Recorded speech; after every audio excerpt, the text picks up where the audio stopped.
Bonjour à toutes, bonjour à tous, ravi de vous retrouver sur France Maghreb 2, votre émission le LGF, tous les jours du lundi au vendredi, ravi de vous retrouver, j'espère que vous allez tous bien en pleine forme, avec aujourd'hui un plateau très chargé, très fourni, c'est ce qu'on va pouvoir avec des sujets très intéressants. Aujourd'hui, c'est cette émission de ce 23 décembre, et oui, alors que tout le monde part en vacances. Nous, on est là, évidemment, sur France Maghreb 2 pour vous accompagner, pour être au plus près de vous, de l'actualité, encore une fois, à commenter avec vous au 01 40 33 9000. Je vais commencer par ma gauche, monsieur Enver De Santos qui est avec moi aujourd'hui. Enver, bonjour, délégué territorial de la FEF. Comment ça va, mon Enver? Eh bien, ça va. J'étais un peu malade, je le suis toujours un peu fatigué, mais ça va. Bonjour à toutes, bonjour à tous. Un revenant parmi les revenants, monsieur Henri Pénaud, qui était élu municipal du côté de Duny, c'est ça, mon Henri? De l'île Saint-Denis d'abord. Respect l'île Saint-Denis, respect l'île Pardon, Saint-Denis. l'île Saint-Denis. Oui. C'est à côté, non? Ouais, c'est à côté, pas très loin. Bonjour à tous, bonjour à toutes. Comment ça va, mon Henri? Bah écoute, ça va plutôt bien. Ça fait longtemps que t'as pas vu, hein? Ouais, mais bon, je voulais revenir Bien près du avant la micro. fin d'année quand même. Voilà, rapproche-toi du micro, sinon je vais pas t'entendre et les auditeurs non plus, donc c'est très embêtant. On fait de la radio, mon Henri. Hein, ici. Oui, Voilà. Sans pression. Tarek Mami aussi qui est là, dites donc. Comment ça va, mon Tarek? Bah très bien, Ouais. comme un Parisien chez lui, à Paris. Ah, vous êtes chez vous à Paris. De toute façon, vous êtes chez vous partout, vous. Alhamdulillah, pour Ouais, ce côté-là, c'est ça, Alors, ça, c'est vrai. Bah oui, c'est vrai. Le retardataire du vendredi, Garbaoui, est là. Salut, Garbaoui. Il est toujours dans un taxi, et c'est toujours la faute d'Hidalgo, c'est toujours la faute du taxi, c'est jamais sa faute à lui. C'est comme les Arabes, dès qu'il arrive, je lui raconte une blague. Vous savez, dans la culture arabe, quand vous cognez une porte, en arabe on dit « la porte m'a frappé ». En français, il dit « j'ai cogné ». Et quand on attrape froid, chez les Arabes, c'est « le vent, le froid m'a attrapé ». Et c'est jamais moi. Discrimination gratuite. Et surtout, quand on rate l'avion, c'est jamais j'ai raté l'avion, c'est l'avion est parti. C'est C'est ça. pas moi, c'est lui. C'est Sofiane qui a raté l'avion. Comment ça va, Sofiane? Sofiane? Ok, bon, il va arriver en tout cas. Kauter Ben Mohamed sera avec nous, l'association présidente de France, de l'association Marseille en colère. Président de France? Non, président de l'association Marseille en colère. Ah d'accord. Et nous aurons la visite, et c'est sympathique de la revoir après ces quelques mois passés à l'Assemblée nationale. Elle y est encore d'ailleurs. Pour combien de temps, je ne sais pas. Sabrina Sebaï, qui sera avec nous également tout à l'heure, la députée NUPES de Nanterre et Suresnes, qui viendra nous rendre une petite visite. Elle est Qui ici va chez donc elle. respecter pour la première fois, je veux dire, pour un premier passage, son engagement d'avant député. Absolument. Mais elle tentait de nous respecter, mais le problème, c'est que vous savez, Oui, quand oui. on est Oui, non, député, non, on est tout très à fait. occupé. Tout à fait. Et je le comprends. Tout à fait. Alors, évidemment, dans l'actualité, pour commencer cette émission, sur ce qui s'est passé ce matin, une fusillade donc, est survenue à Paris dans le 10e, proche d'un centre de Kurdes. L'individu en question a été arrêté. Alors, pour ce qui est de son âge, ça diverge entre 60 et 70 ans, selon les informations des médias. L'auteur est visiblement assez connu de la police, puisqu'il avait fait l'objet de plusieurs poursuites pour des attaques à caractère raciste. D'ailleurs, pas plus tard qu'il y a un an, il avait attaqué un centre de migrants au sabre. Donc visiblement, on se dirige vers une crépuscule d'extrême droite. Alors, sauf erreur de ma part, je cherche dans les articles, vous savez, quand on a des attaques, et on connaît souvent l'individu en question qui est l'auteur de l'attaque, avec le prénom, etc. Surtout quand c'est à Mohamed, ça apparaît très vite. Et alors, il y a un mot qui apparaît très vite, c'est le mot terroriste. J'ai cherché, Tarek, je ne l'ai pas vu. Alors, il y a deux mots qui apparaissent. À part M. Mélenchon et Mme Clémentine Autain qui qualifient cet attentat terroriste, Voilà. rien d'autre. Voilà. Donc, en général, en français, attentat et terroriste. Et quand il n'y a pas ces deux noms, ça devient fusillade. Et on en déduit, parce qu'on est complotiste dans la communauté franco-maghrébine, franco-musulmane, franco-africaine, on en déduit que le tireur n'est ni arabe, ni noir, ni musulman. Et donc, quand il n'y a pas ces trois, j'allais dire identité pour ne pas dire qualité, c'est que c'est une fusillade. Alors j'ai écrit moi tout à l'heure, cher Christophe, que j'ai eu la chance et l'autorisation exceptionnelle d'assister à la réunion des différents CSA européens. Cette réunion a eu lieu à Marseille. J'ai été autorisé à y assister. Et les différents présidents des CSA, Christophe, disaient que dans nos pays, à commencer par l'Espagne, aucun journaliste ne peut écrire terroriste ou donner le prénom de la personne tant que le procureur de la République ne les a pas annoncés. Et on constate qu'en Tunisie, ces deux... en Tunisie peut-être, mais en France surtout, genre en Tunisie, donc la confusion est encore dans la tête. Et je constate qu'en France, ces deux règles déontologiques ne sont pas respectées. Donc, on va d'abord voir à quelle date, c'est-à-dire que le prénom de la personne va sortir. Et moi, j'ai appris, en recherchant, quand vous avez envoyé l'information, que cette personne qui a donc aujourd'hui tiré ou tué... A tué 3 personnes. Hein, aujourd'hui avait déjà avant fait 2 tentatives d'homicide, et pas qu'une seule fois, donc sur un lieu où il y avait donc des immigrés. Ouais. Enver se qualifie de terroriste, si on en croit et on écoute Tarek, évidemment la règle est tout sauf respectée, en tout cas quand ça concerne un certain type d'individu. Bah, moi je pense qu'effectivement, quand ça concerne un certain type d'individu, il y a une autre définition, mais au lieu de parler de terrorisme, parlons déjà de la définition de ce qui s'est passé. Est-ce que c'est un attentat ou pas? Et selon la définition du Larousse, c'est un attentat.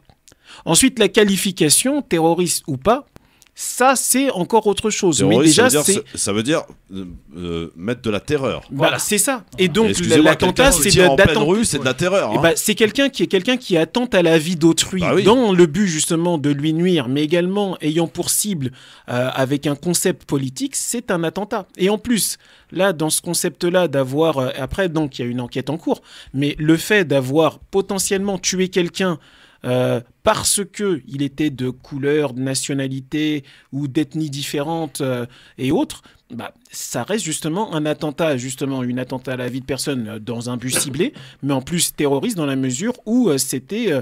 il y a eu 3 personnes qui sont mortes, mais je pense que ce personnage visait beaucoup plus de personnes. Ah oui, alors, quand tu tires dans les rues... L'endroit pose question. Et on verra s'il y a un lien entre l'adresse et l'endroit. Le centre culturel kurde. Dans lequel il y a déjà eu à Paris des assassinats, dont moi, qui suis un peu l'actualité, je n'ai pas vu la suite, donc je ne sais pas si ces attentats-là avaient été qualifiés d'attentats, de terroristes ou pas, et qui était derrière. Est-ce que c'est un règlement de compte ou est-ce que c'est des pays ou des services? Après, il faut aussi prendre le profil de ce personnage. Non, mais cet endroit est stratégique. Et peut-être que cet assassin, il a tué 3 personnes. C'est ça. Bon, ce présumé assassin, pour parler droit, ce présumé assassin a tiré dans cet endroit, j'allais dire au hasard, qu'il aurait pu tirer place Trocadéro ou place Stalingrad. Absolument. Alors, Henri, sans être complotiste, je peux dire, au bout d'un moment, quand on est musulman dans ce pays, on se pose quand même la question. Et encore une fois, ce matin, une copine qui m'appelait me dit « J'espère que c'est pas un musulman. » On en est là aujourd'hui, tout à fait. Henri. Ouais. Non, moi, je suis tout à fait d'accord avec toi, Christophe, et avec la personne qui t'a dit ça, parce que il est vrai que si ça avait été une personne de confession musulmane, comme le disait Tarek, on aurait eu sûrement le prénom, peut-être même... c'est pas sûrement, c'est sûr. Tout le pédigré, t'inquiète. Et exactement, tout le pédigré. Et c'est vrai que... Ses origines et tout. Exactement, et ça va vraiment être intéressant, d'un point de vue médiatique et politique, de voir le traitement de cette affaire, même s'il faut savoir avoir des réserves. Maintenant, il est vrai que moi, ce qui m'interpelle aussi, c'est que c'est une personne qui a récidivé à plusieurs reprises, et dont l'extrémisme, quel qu'il soit, est reconnu, et dont beaucoup d'hommes politiques de tous bords, hormis, comme tu le disais, Clémentine Autain et Jean-Luc Mélenchon. D'ailleurs, pardon de te couper, mais c'est très intéressant quand on lit... donc selon Jean-Luc Mélenchon, cela constituerait être une attaque terroriste, et là on rajoute dans l'article, dans la dépêche, en attendant la qualification du procureur. C'est ce qu'on disait. Non, mais c'est extraordinaire. C'est que là, on prend tout l'usage pour marquer bien les faits, pour essayer de rester dans les règles. On n'attente pas du tout à la déontologie, etc. Par contre, quand il s'agit effectivement d'un auteur de confession musulmane ou d'origine étrangère, on oublie toutes les règles de déontologie. Ça devient un scoop. Ça devient une information importante parce que, comme disait Bourdin, la France veut savoir. Après, nos respects... La France veut savoir. La France veut savoir pourquoi cet individu était encore dehors, pourquoi il n'était pas surveillé, pourquoi il ne faisait pas l'objet d'une fiche. Effectivement, pourquoi cet individu qui, il y a 1 an, a attaqué un centre de migrants au sabre n'a pas fait l'objet d'un suivi spécifique. Tout ça, on veut savoir. La France veut savoir. Après, Monsieur Darmanin qui rentre à Paris en urgence. La France veut savoir, mais peut-être que déjà nos respects aux victimes et à leurs familles nos condoléances, parce qu'il y a quand même 3 morts. Mais peut-être que justement tout ça, si bien sûr c'est prouvé, c'est un peu, ça découle un peu de l'ambiance générale, d'une montée du racisme qui est banalisée, d'une montée des extrêmes droites, je dis bien extrême droite, qui à un moment donné ne lutte pas justement pour le social, mais qui lutte justement pour une identité ethnique supposée, une identité française supposée. Et là, justement, c'est poser la question, quid de pourquoi on en est arrivé là, en fait. Alors, on a retrouvé Garbaoui qui est dans les embouteillages. Monsieur Garbaoui. Oui, bonjour. Tu fonctionnes toujours à l'heure algérienne? Ça se passe comment? Écoute, je sais pas à quelle heure je suis, mais entre Pécresse d'un côté, arrête. réduit les transports et... ouais. Comment s'appelle notre copine On en parlait hier d'ailleurs, vous savez qu'en ce moment on bat des records de bouchons à Paris. C'est assez incroyable. Parce qu'en fait on nous demande de prendre des transports sans que les transports ne marchent pas. Que la région a demandé à la RATP de réduire la fréquence des bus et des rames de métro et de tram. Bah oui, il n'y a plus de personnel. Normal. Non. Il n'y a plus de personnel pour conduire les Uber? Non, c'est pas vrai. Elle a demandé à la RATP de réduire, si vous voulez, le budget alloué au recrutement. Oui, bah appelle Bouriaki et démerde-toi avec lui, tu verras. Voilà. Bon, sinon t'es prévu à quelle heure? Pour information qui est sortie hier dans le Canard enchaîné. Ouais. Mon Sofiane, t'es prévu à quelle heure toi? 16h. Ah là, j'arrive. Il se fout de ma gueule en plus. Non, mais désolé, dans un quart d'heure, je suis chez vous. Ah oui, un quart d'heure quand même, d'accord. Eh oui, mais je vous dis, on Pécresse.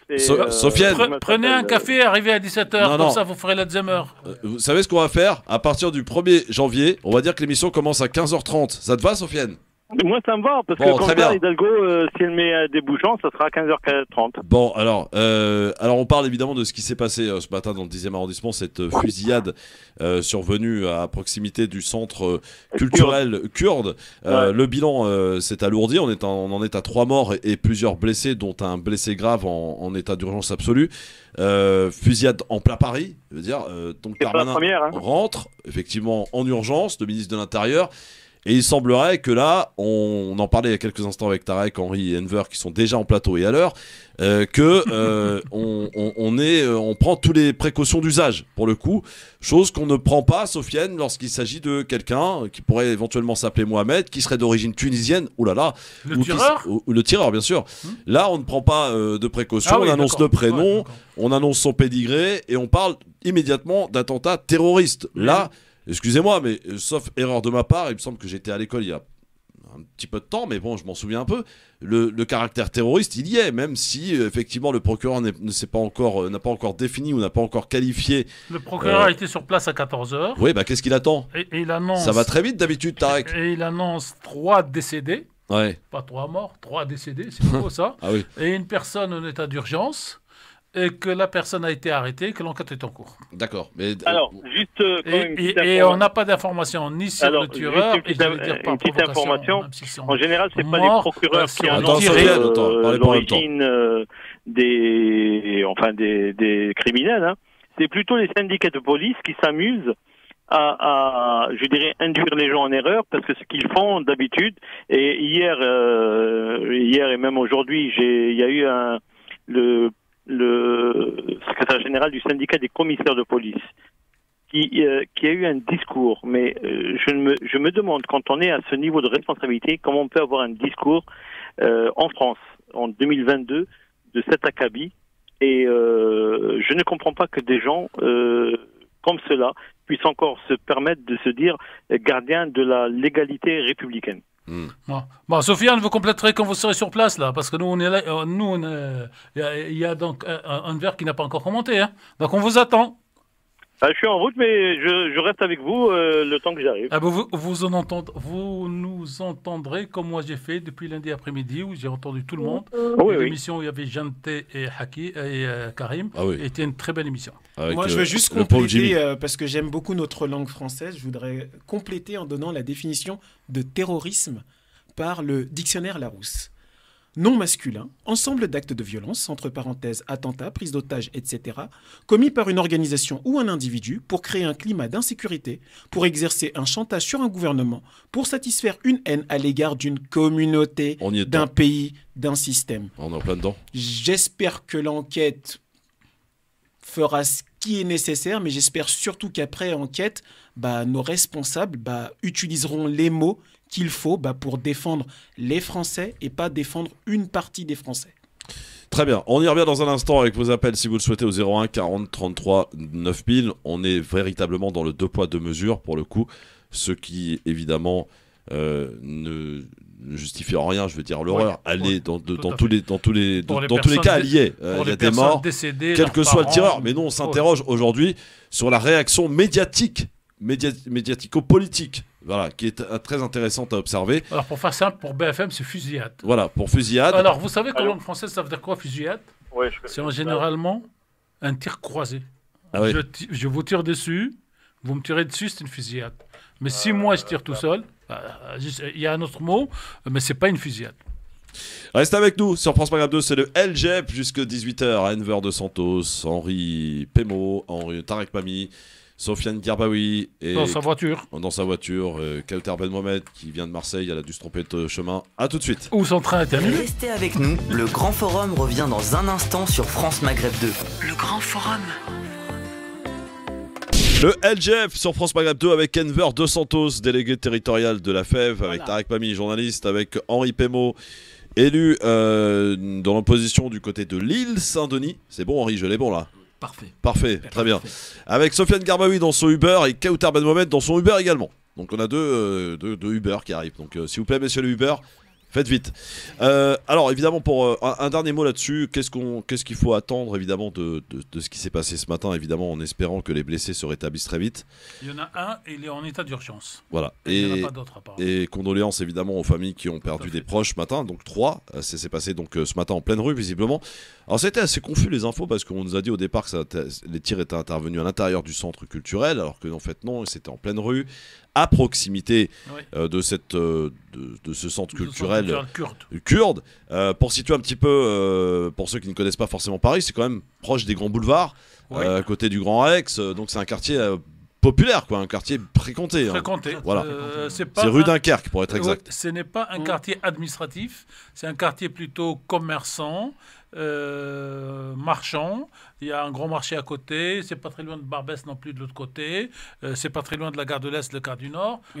Donc c'est un quartier, comme vous dites, cher Christophe, populaire et qui bouge beaucoup. Qui bouge beaucoup toute la journée. Ouais, c'est ça. Et donc les dernières infos qu'on a, donc effectivement, à part la réaction de Mme Autain et de M. Mélenchon qui il y a M. Bayou des écolos qui s'est rendu sur place et qui a mis plein de circonfilations, je sais pas quoi, de sur les phrases pour être conditionnel et pour ne rien dire. Mais il était physiquement sur place. Et donc le procureur qui s'est exprimé aux alentours de 14h pour nous indiquer qu'il y avait 3 décès. Donc vous avez remarqué, on change de terme. 3 décès. Je lis exactement. Il y a 3 décès, une personne en état d'urgence absolue, 2 personnes en état d'urgence relative, et le mis en cause a pu être interpellé, est également blessé, notamment au visage. Voilà ce qu'a déclaré Madame le procureur, en fait. C'est Madame Laure Becchio. Voilà. Donc, et maintenant, on fait quoi ? Et voilà, on fait quoi maintenant ? Enver, on fait quoi maintenant ? Écoute, la première chose, c'est... quelle que soit en fait la raison de cet acte, de cet attentat terroriste, c'est pourquoi en fait c'est arrivé en fait. Qu'est-ce qui se passe ? Est-ce qu'il y a un défaut de protection dans les quartiers ? Est-ce qu'à un moment donné il n'y a pas assez de police ? Est-ce qu'il n'y a pas assez de surveillance vidéo ? On nous a pas préparé un petit peu quand même, Enver, parce que le ministre de l'Intérieur nous disait juste après le match Maroc-France qu'ils avaient interpellé plusieurs individus, une quarantaine visiblement, qui étaient en train de s'approcher de l'avenue des Champs-Élysées armés. Des gens d'ultra-droite qui avaient décidé d'en découdre avec tout ce qui était non-blanc, un peu basané quoi.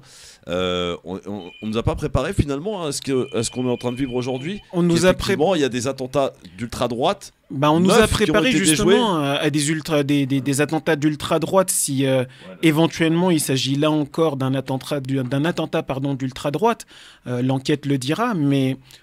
là encore, moi je pose la question, c'est... En tout cas, il n'a pas crié à la Akbar. La sécurité, c'est quoi? En fait, comment on fait pour protéger les gens? Ouais. C'est ça la question. Une nouvelle petite précision. L'homme aurait 69 ans. Il a déjà attaqué des migrants. Madame Hidalgo et Madame Autain accusent l'extrême droite. Et Monsieur Mélenchon parle, lui, de terrorisme.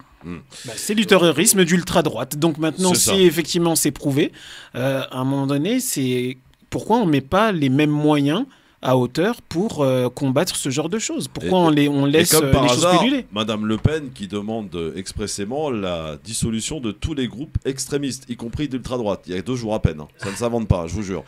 Nasser Lajili est avec nous par téléphone. Salut mon Nasser. Salut Christophe, salut à Monsieur Mami, salut Enver. Salut Nasser, tu vas bien? Comment va? Vous allez bien? Alhamdoulilah.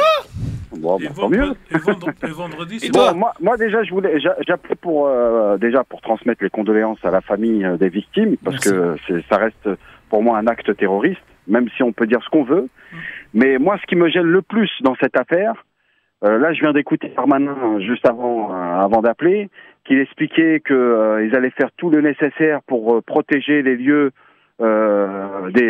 qui représentent la communauté kurde. Donc on est en train de, en vérité, on est en train de retourner cette affaire comme si c'était une attaque contre les Kurdes, alors qu'on sait que c'est quelqu'un de l'extrême droite aujourd'hui qui a tiré sur des migrants. L'année dernière, il est venu avec une hache pour tuer des migrants. Donc aujourd'hui, c'est pas forcément que sur une communauté qui tire. Il tire sur des gens qui sont différents. Ça veut dire des gens qui sont étrangers. On n'est pas sur lui. Il a pas réfléchi quand il a fait cet acte-là. Donc il a vu que c'était des étrangers et il a fait son acte direct. Donc c'est pour ça que c'est tout ça qui me gêne. C'est qu'on est en train de retourner la situation comme si c'était un acte contre les Kurdes. Alors la dernière information, si vous permettez, cher Nasser, ce monsieur est en prison jusqu'au 12 décembre. Il vient de sortir là. Il vient de sortir de prison. C'est ça. Bon. Il a été jugé, il a fait son acte le 6 décembre 2021, ça veut dire 1 an jour pour jour, on va dire. Et auparavant, il avait déjà attaqué au couteau en 2016 une personne chez elle. Un sabre. Non, en 2016. Il a utilisé un sabre. Non, ça c'était l'année dernière. Oui, l'année dernière. Mais en 2016 déjà, il avait attaqué une personne chez elle avec un couteau. Et donc on peut dire jamais 2 sans 3. Puisqu'il y a eu le couteau de 2016, le sabre de 21, et carrément, donc, aujourd'hui, la fusillade ou les fusils, et les 3 morts et 2 blessés, dont un très grave, aujourd'hui. Donc, où ce monsieur est dérangé, comme certains aiment à le dire, et auquel cas sa place est dans un hôpital psychiatrique, où il a attaqué donc en 2016 et surtout l'année dernière, et il ne peut pas se retrouver dans la rue, j'allais dire 1 an après avoir attaqué les migrants. Et moi, pour le coup, c'est ça qui m'interpelle. Moi, pour le coup, c'est ça qui m'interpelle. Je pense qu'il faut laisser aussi les enquêteurs faire un petit peu toutes les analyses nécessaires pour nous donner justement le bon caractère et les bons mots, même si on s'oriente sur l'extrémisme. Mais par contre, moi, ce qui m'interpelle, c'est justement le profil de la personne. On est en train de dire que c'est une personne qui est sortie de prison il y a moins de 10 jours, qui avait déjà énormément d'antécédents, et toujours des antécédents à caractère raciste. Et moi, c'est ça vraiment qui m'interpelle. Et raciste. Exactement. Et c'est ça qui m'interpelle, le caractère aussi sur la justice et sur le dossier de cette personne. Ouais. Exactement. Exactement. Non, on est d'accord. Bon, si on est d'accord, c'est parfait. Merci mon Nasser. Merci à vous. Il y a une intrus qui arrive au studio. Kauter Ben Mohamed, comment ça va ma Kauter? Bonjour tout le monde, je m'excuse du retard. Il y a une Marseillaise qui vient vous honorer de sa présence. Moi j'ai un peu de trajet, même si je suis bloquée ici grâce à la grève. Je sais pas, c'est plus à cause que grâce aujourd'hui parce que je suis assez en colère vu la période. Mais moi, je vous ai pris en cours. Je ne sais pas ce qui a été dit avant, donc je m'excuse. Mais pour moi, il n'y a rien à attendre. Si le tireur de ce matin s'appelait Bouana ou Mohamed, on aurait tout de suite crié à un attentat terroriste parce que c'est une fusillade dans la rue. C'est ce qu'on a dit donc depuis tout à l'heure. Pour moi, c'est un terroriste. J'ai fait des posts en ce sens, sauf sur Twitter, car je suis bloquée sur Twitter à cause de ce gros compte d'Emilio Martinez. Parce que j'ai dénoncé son comportement pendant le gardien argentin. Exactement, avec ce geste obscène et scandaleux qui n'a pas encore été sanctionné par la FIFA et j'espère qu'il sera sanctionné. Donc j'ai traité en direct sur RMC et en direct sur Twitter et partout de grosses merdes, excusez-moi l'expression, parce que c'est ce qu'il est, donc je ne peux pas encore tweeter, mais je vais tweeter. Donc cet homme est un terroriste. C'est pas un terroriste islamiste, c'est un terroriste d'extrême droite. Et il faut oser le définir comme ça. Il faut arrêter de définir et de croire que le terrorisme est exclusivement destiné aux basanés. Voilà. Merci. Donc quand on ouvre le feu dans la rue, à la veille de Noël, dans le centre de la plus belle capitale du monde, et c'est Marseillaise qui vous le dit, vous êtes un terroriste. Merci. J'espère qu'il sera pris en charge comme ça et qu'il sera puni comme les autres l'ont été. Merci, 01 merci. 40 33 9000 avec Abdel au téléphone. Bonsoir Abdel. Je sais pas si on dit bonsoir d'ailleurs à cette heure-ci. Vous savez, bonsoir Madame Caïter, bonsoir tout le monde. On n'a pas besoin d'attendre ce genre d'attentat pour savoir qu'il y a des poids de mesure dans les propos. Quand un jeune des cités fait une bêtise, on emploie un mot extrêmement raciste parce qu'on peut pas dire arabe et noir, on dit racaille. Tandis que Monsieur Fourniret ou sa plus jeune victime à 9 ans qui lui a ouvert le ventre, on dit Monsieur Fourniret. Vous voyez ? Quand un jeune des cités fait quelque chose, c'est un voyou. Oui, mais c'est pas faux. Français. Ouais. Point, barre. Mais comme on dit non, on dit racaille. On dit racaille pourquoi? Parce qu'on peut pas dire ça arabe ou noir. Et personne, aucune association dit mais on va interdire ce mot-là qui est un mot raciste. Personne ne bouge, personne ne dit rien. On laisse dire ces noms de chiens, car ce sont des noms de chiens qui donnent à chaque fois. Voilà. Merci Abdel pour la réaction. On peut comprendre effectivement, Henri, la colère des gens qui à quelques heures évidemment de ce qui s'est passé ce matin, sont évidemment... Moi, la première question qu'on m'a dit ce matin, c'est j'espère que c'est pas un musulman. Vous voyez, on en est là aujourd'hui dans cette théorie de la peur. Finalement, on a tellement au travers d'actes terribles qui se sont passés sur le territoire. On rappelle quand même 2015, c'était horrible, quoi. Le 13 novembre, tout le monde s'en souvient. Les attentats de Charlie Hebdo, les attaques à Nice. Au camion, enfin... on s'en souvient, tout ça. Et on a stigmatisé toute une population par leur religion, leurs origines, etc. Et quand il y a un attentat qui survient et qu'on a la certitude que ce soit l'auteur soit musulman ou d'origine tunisienne, algérienne, marocaine, que sais-je, on n'hésite pas à le dire tout de suite. Ou converti. Là, voilà, ou converti, ah bah ça oui, ah oui aussi. C'est la mode aussi. Par contre, quand c'est un attentat par un autre individu, c'est souvent un coup de folie. Bon là, visiblement, ils n'ont pas encore employé le terme de folie, mais ça devrait pas tarder, on peut s'y attendre aussi. Hein. Mais excusez-moi, un acte de terroriste, c'est un acte de folie. Il ne faut pas être équilibré quand même, peu importe ta couleur, encore une fois, et peu importe ton idéologie. D'aller tuer des innocents, enfin, moi je considère que par définition, tous les terroristes et tous ceux qui tuent des gens gratuitement, et on tue toujours des gens gratuitement, il n'y a pas de raison, sont des gens qui sont déglingués du ciboulot. Par contre, ce n'est pas la théorie de la peur, mon cher Christophe, si je peux me permettre, parce que moi-même, je t'ai dit cette phrase ce matin en disant « J'espère que ce n'est pas un musulman ou un basané ». Mais c'est pas de la peur, c'est l'exaspération de la stigmatisation, en fait. Voilà, je pense qu'on est beaucoup à être très, très fatigués, à être toujours stigmatisé dès qu'il y a quelqu'un qui est fragile, parce qu'encore une fois, peu importe ta tête, peu importe ton histoire, quand tu commets ce type d'actes horribles, et qui sont impardonnables à mon sens, voilà, tu es forcément stigmatisé tout de suite, parce que là, tu vois, tous les gens de l'extrême droite ne vont pas être pris à partie, ne vont pas être montrés du doigt par la presse, ni, tu vois, il va y avoir aucune polémique, en fait. On va dire c'est un fou, et je comprends même pas que le parquet antiterroriste se pose encore des questions de savoir... Exact. Non, parce qu'il s'autosaisit le parquet antiterroriste. Oui, la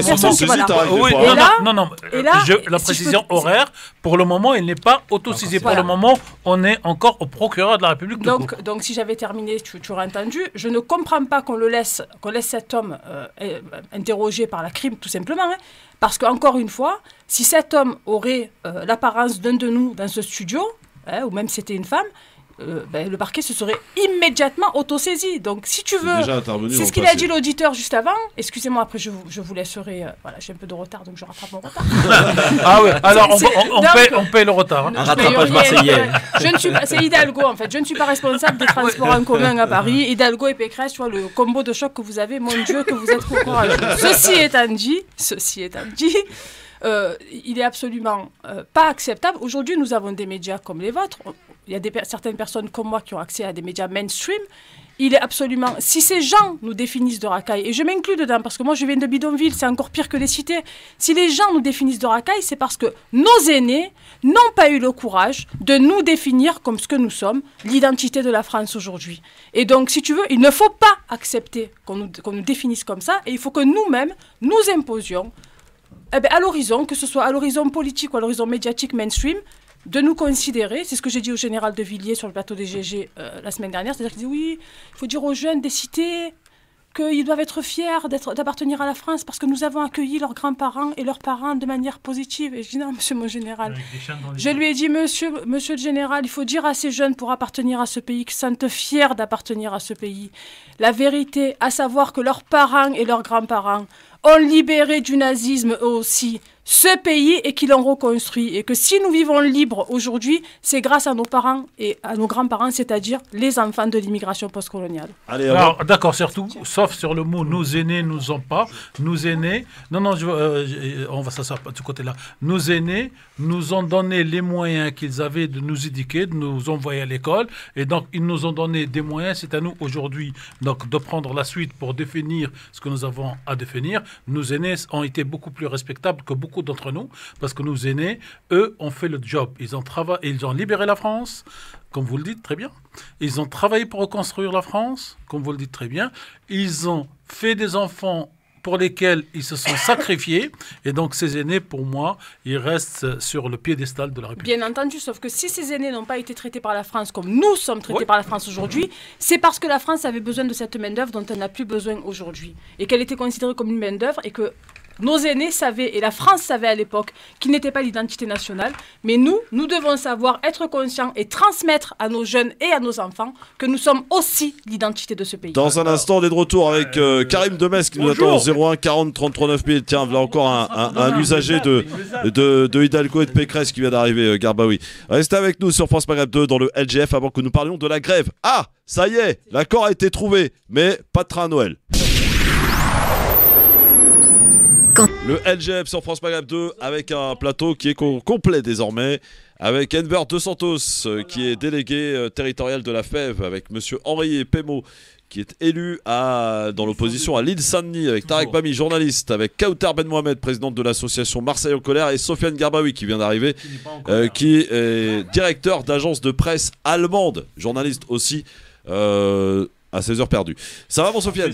Bah écoute, ça va. Ça va. Quand je vous vois réunis autour de cette table avec toute la qualité de l'aéropage, je ne peux qu'être content. Bon, alors et Sofiane, la parité homme-femme. On t'a pas entendu, Sofiane. Alors, on m'a pas entendu. Alors, juste quand même par rapport à l'attentat, parce qu'il faut appeler ça un chat un chat.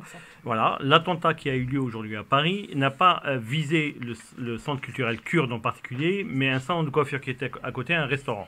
Et la personne a crié « Je n'aime pas les Kurdes » en tirant dessus. Voilà. Bon, donc quand même, c'est pas Allahu Akbar. Ah ben non, parce qu'il n'avait pas encore fait ses 4 ou 5 prières par jour. Ouais. Voilà, c'est un multirécidiviste. D'accord, comme tu l'as d'ailleurs si bien dit tout à l'heure, Tarek, c'est un multirécidiviste qui a été dans la bagarre qu'il y a eu avec les migrants, le camp des migrants à Bercy. C'est pas une bagarre, il a attaqué. Il a créé